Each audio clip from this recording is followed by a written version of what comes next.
In this lecture, we'll be dealing with composition and functions of Constituent Assembly of India. Actually, in the last lecture, I have given some hint towards the formation of Constituent Assembly, which was actually not conducive for having a constitution for the Indian mass. By the word mass, what I suggest, the peasants, workers, the poor, the middle class, and so on.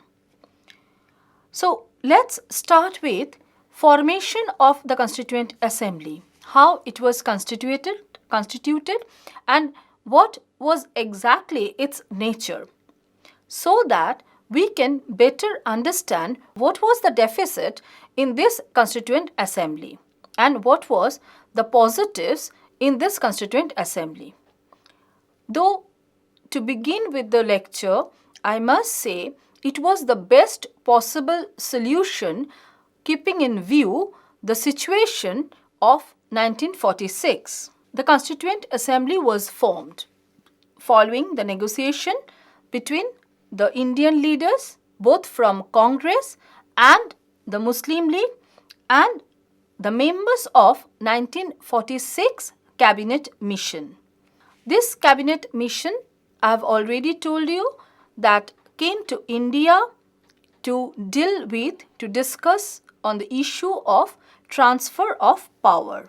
The Constituent Assembly was framed as per the arrangement recommended by the Cabinet Mission. What was that arrangement?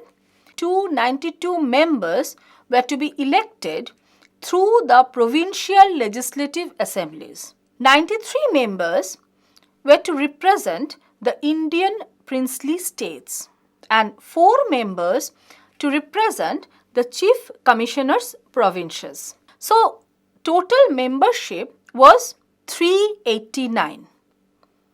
In June 1947, the delegations from Sindh, East Bengal, Baluchistan, West Punjab and Northwest frontier provinces withdrew. Why they withdrew?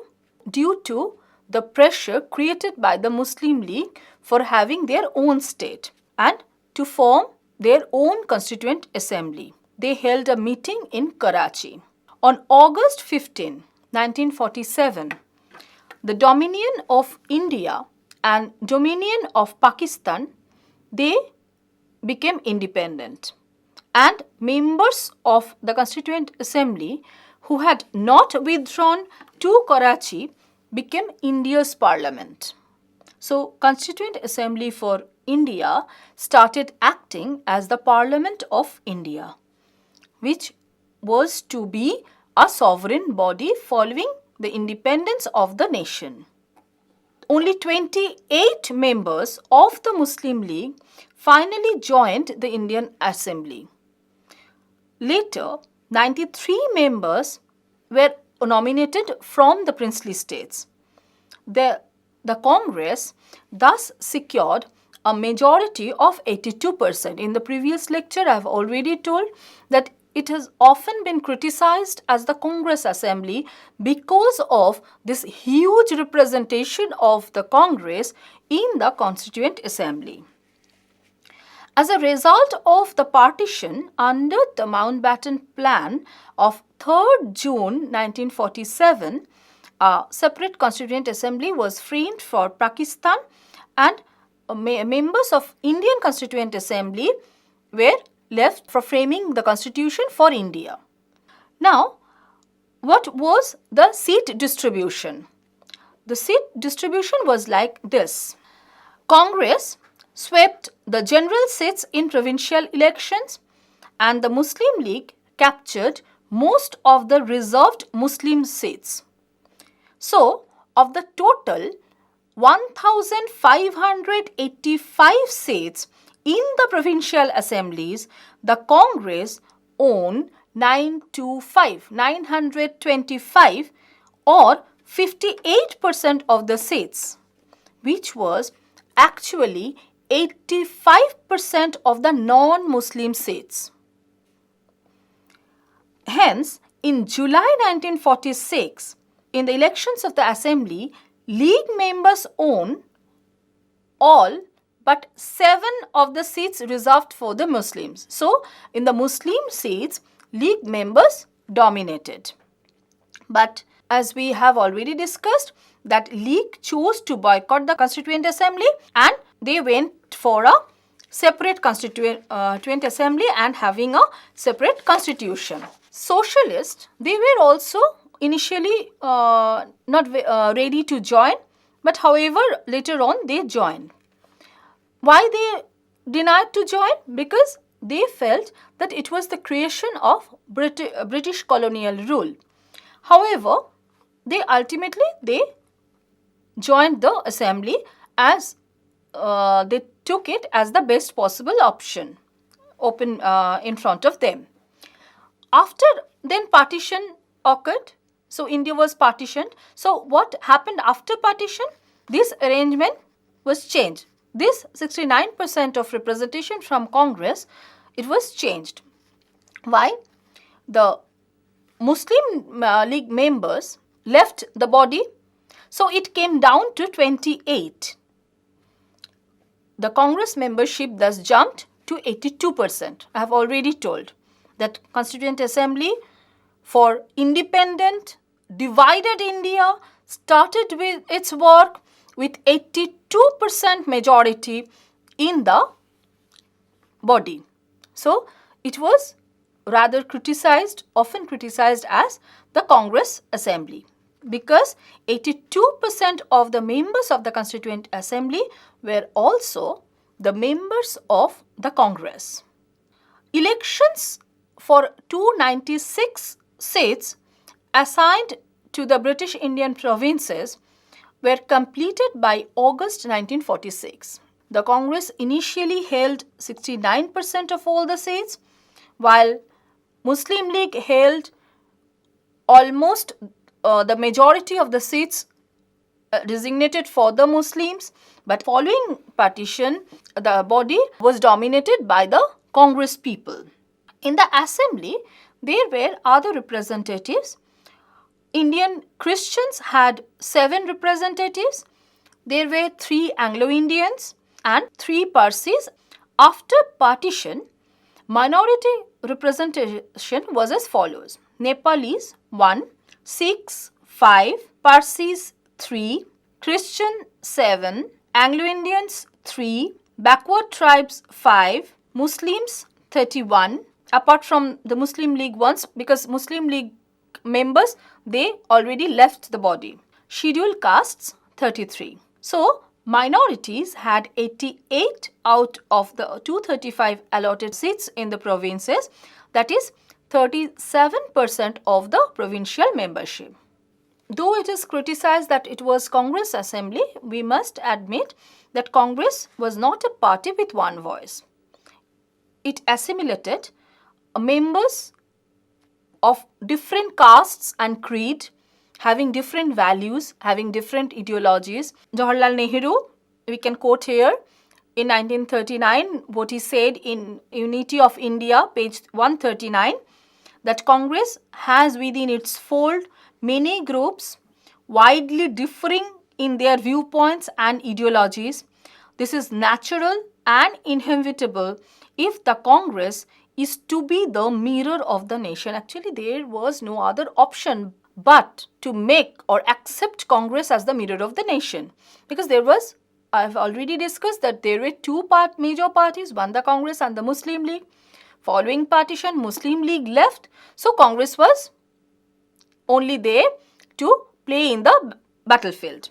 One thing is always there with Congress: it always gives importance to the senior members, as it did in the formation of the Constituent Assembly. Senior members, they were given importance. There were 6 past and present Congress presidents. Who were they? Mainly Jawaharlal Nehru, Babu Rajendra Prasad, Sardar Vallabh Bhai Patel, Maulana Abul Kalam Azad. They were party's top senior leaders. Apart from this, Congress invited Dr. B.R. Ambedkar, a well-known legal expert, to be the chairperson of the drafting committee. B.R. Ambedkar was not the member of the Congress, rather he was the opponent of the Congress party. But he was invited to be the chairperson of the drafting committee. There were some other members like Kanailal Munshi, Purushottam Mavlankar, Shama Prasad Mukherjee, and so on. Of course, Congress incorporated many prominent women leaders like Sarojini Naidu, Hansa Mehta, Durga Bai Deshmukh, Rajkumari Amrit Kaur, and Vijay Lakshmi Pandit, and so on. Dr. Shochidananda Sinha was made temporary president of the Constituent Assembly when it met on December 9, 1946. Thereafter, Babu Rajendra Prasad, he became the president of Constituent Assembly.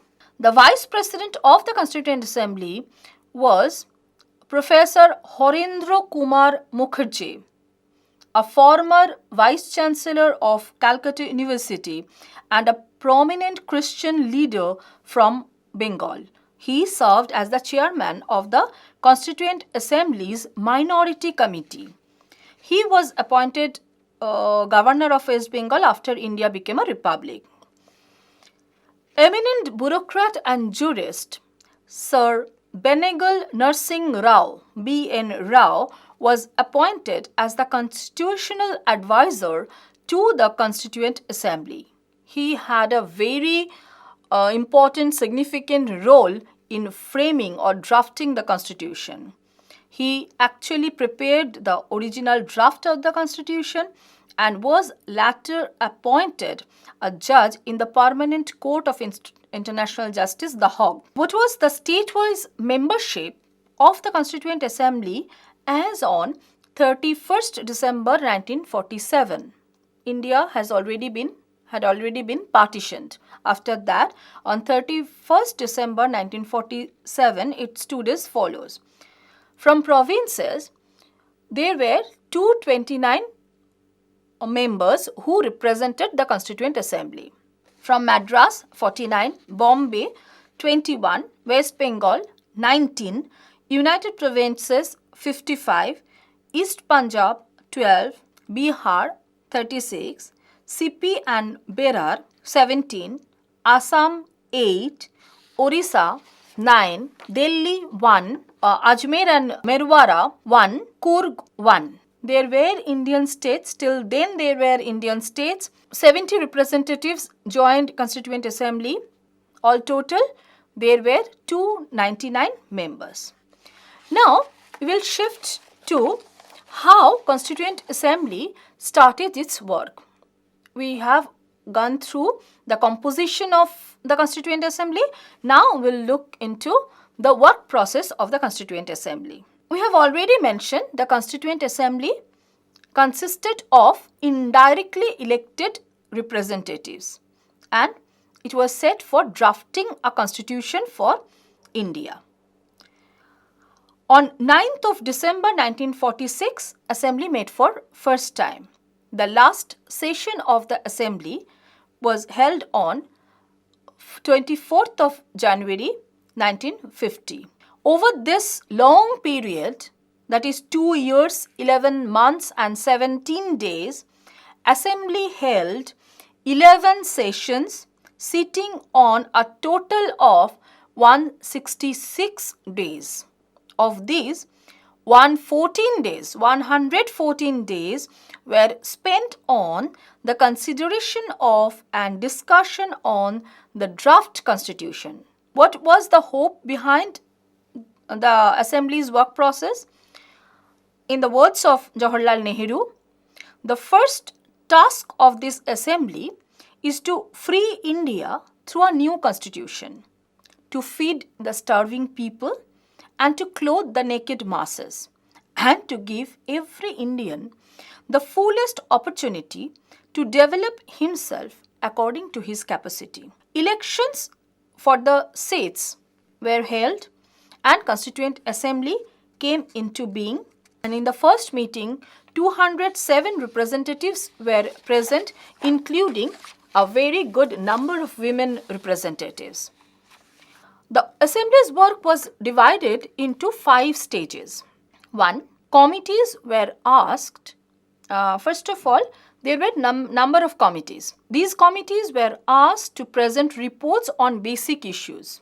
What were these committees? Like Fundamental Rights Committee, United Provinces Committee, apart from the Drafting Committee, Committee on for discussion on federal issues, and such many other committees. There were almost 13 committees and few subcommittees. These committees were asked to present reports on basic issues. 1. The Constitutional Advisor, B.N. Rao, prepared an initial draft on the basis of these committee reports and his own research into the constitution of other countries.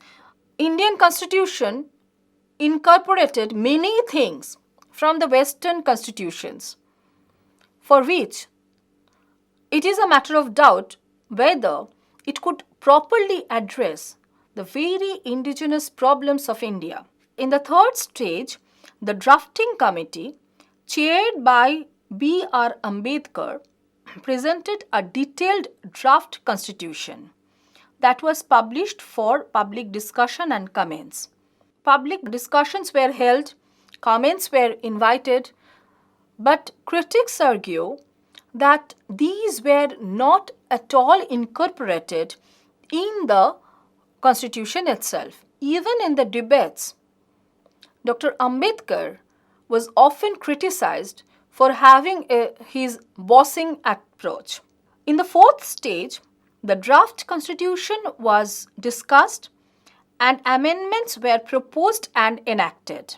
Finally, the constitution was adopted. The committee of experts led by the Congress party, called the Congress Assembly Party, played a very critical role in this respect. Let us highlight some important events. December 9, 1946, first meeting. In this meeting, Muslim League demanded a separate state. In this meeting, Dr. Sachidananda Sinha was elected as temporary president of the Assembly. December 11, 1946, Constituent Assembly elected Dr. Rajendra Prasad and H.C. Mukherjee as President and Vice President of the Assembly, and B.N. Rao as the Constitutional Advisor to the Assembly. December 13, 1946, Objective Resolution was introduced by Jawaharlal Nehru, and in this Objective Resolution, he laid down the underlying principles of the Constitution. On January 22, 1947, Constituent Assembly unanimously adopted the Objective Resolution. May 1949, it ratified India's membership of the Commonwealth, again a sign of India's non-sovereign entity. On July 22, 1947, Constituent Assembly adopted the national flag. On January 24, 1950, Constituent Assembly adopted the national anthem, national song, and elected Dr. Rajendra Prasad as the first President of India. As the deliberations continued, I have already told that the arguments were reported in newspaper and the proposals were publicly debated. These assembly, along with its several committees like Committee on Functions of the Constituent Assembly, Fundamental Rights Subcommittee, Union Powers Committee, Union Constitution Committee, Drafting Committee, and etc. They started they completed their work, and in the Objective Resolution, which was already proposed, it culminated in the framing of the Constitution of India with all its features and guidelines to rule the nation in future. On January 26, 1950, the Constitution took effect, a day now India commemorates as Republic Day. At this point, Constituent Assembly became the Provisional Parliament of India, which continued its existence until the first election was held under the new constitution in 1952. When the Constitution of India came into force on 26 January 1950, it repealed the Indian Independence Act. India ceased to be a dominion of the British Crown and became a sovereign democratic republic. So, despite all limitations, all problems the Constituent Assembly had to face, it actually gifted us a constitution for the independent sovereign nation.